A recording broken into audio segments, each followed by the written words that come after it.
அனைவருக்கும் வணக்கம். தமிழ்நாட்டில் காலங்காலமாக ஆரியத்திற்கும், திராவிடத்திற்கும் தான் இங்க போட்டியே நடந்திருக்கு. திராவிடம் அப்படி என்றால் என்ன?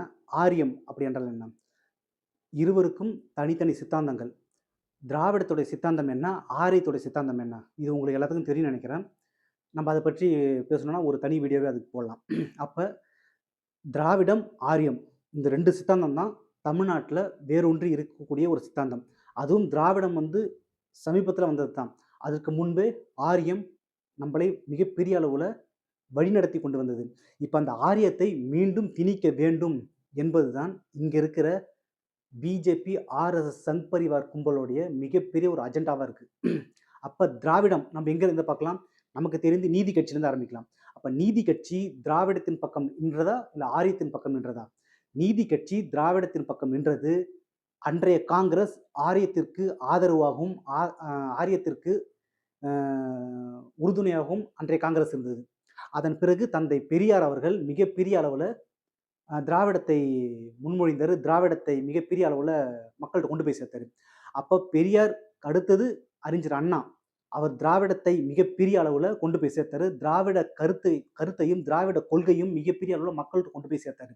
அப்ப அறிஞருக்கு அண்ணாவுக்கு ஆப்போசிட்ல இருந்தவங்க காங்கிரஸ். அன்றைய காங்கிரஸ் ஆரியத்திற்கு மிகப்பெரிய அளவுல ஆதரவா இருந்தாங்க. காமராஜர் இருந்தாலும், காமராஜருடைய அனுமதி இல்லாமலும், காமராஜருக்கு பிடிக்காமலும் சில விஷயங்கள் நடந்தது. அதுதான் ஆரிய சித்தாந்தம் அன்றைய காங்கிரஸ் ஏற்றுக்கொண்டிருந்தது. அதன் பிறகு கலைஞர் அவர்கள் இருந்தாங்க. கலைஞர் அவர்கள் திராவிடத்தை மிகப்பெரிய அளவுல அதே போல பெரியார் வழியில, அண்ணா வழியில கொண்டு போய் சேர்த்தாரு. அப்ப க அரு அ கலைஞருக்கு ஆப்போசிட்டா யார் இருந்தாங்க? எம்ஜிஆர். எம்ஜிஆர் திராவிடத்தை ஆதரித்தாரா? இல்லை ஆரியத்தை ஆதரித்தாரா? இது உங்க பார்வைக்கே நான் விட்டுர்றேன். அதன் பிறகு ஜெயலலிதா அவர்கள் இருந்தாங்க. அதே கலைஞர் திராவிடத்தை மிகப்பெரிய அளவுல கொண்டு போய் சேர்த்தாரு. ஜெயலலிதா அவர்கள் ஆரியத்தை ஆதரித்தாங்களா? இல்ல திராவிடத்தை ஆதரித்தாங்களா? பெரிய அளவுல திராவிடத்தை அவங்க பேசவே கிடையாது. ஆரியத்தை மறைமுகமாக பேசியது நமக்கு நன்றாக தெரியும். அதன் பிறகு எடப்பாடி அவர்கள் ஆரியத்தின் பின்னால் இன்று ஒளிந்து கொண்டிருக்கிறார், பயந்து கொண்டிருக்கிறார். நமக்கு நன்றாகவே தெரிகிறது. அப்ப ஸ்டாலின் அவர்கள் ஆரியத்து பக்கம் நிற்கிறாரா? திராவிடத்து பக்கம் தெளிவாக திராவிட மாடல் என்றே அவர் மக்கள் முன்னால அந்த திராவிடத்துடைய கொள்கைய முன்மொழிகிறாரு. அப்ப எடப்பாடி அவர்கள் ஆரியத்திற்கு வெளிப்படையாகவே ஆதரவு குடுக்குறாரு. அதன் பிறகு வந்த விஜய் அவர்கள். இப்ப இதுதான் முக்கியமா நம்ம பேசக்கூடிய ஒரு செய்தியாவே நம்ம பார்க்கணும். விஜய் அவர்கள் ஆரியத்தின் பக்கம் நிற்கிறாரா? இல்ல திராவிடத்தின் பக்கம் நிற்கிறாரா? வெளிப்படையாவே தன்னுடைய முதல் மாநாட்டிலே விஜய் அவர்கள் ஆரியத்திற்கு ஆதரவாகத்தான் செயல்படுகிறார் என்பது அவருடைய வாயாலே சொல்லிட்டாரு. ஆனால் அவர் திராவிட முகமூடி அணிந்து கொண்டு, திராவிட கட்சி என்று மக்கள் முன்னால் பேசுறாரு.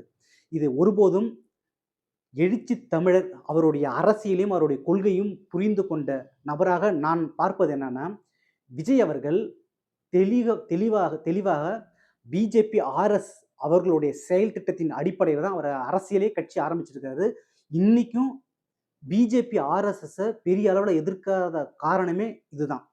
நம்ம ஏன் இத சொல்றேன்னா, அவருடைய முதல் மாநாட்டுல அ பேச ஆரம்பிக்கும்போது என்ன சொல்றாரு? எதுக்கு அவர்களே, இவர்களே நம்ம சொல்லணும்? அப்படி என்று அந்த அவர்களே, இவர்களே என்று தவிர்த்து ஆரிய கூப்பாடு அது. யாருக்கும் மரியாதை குடுக்கக்கூடாது.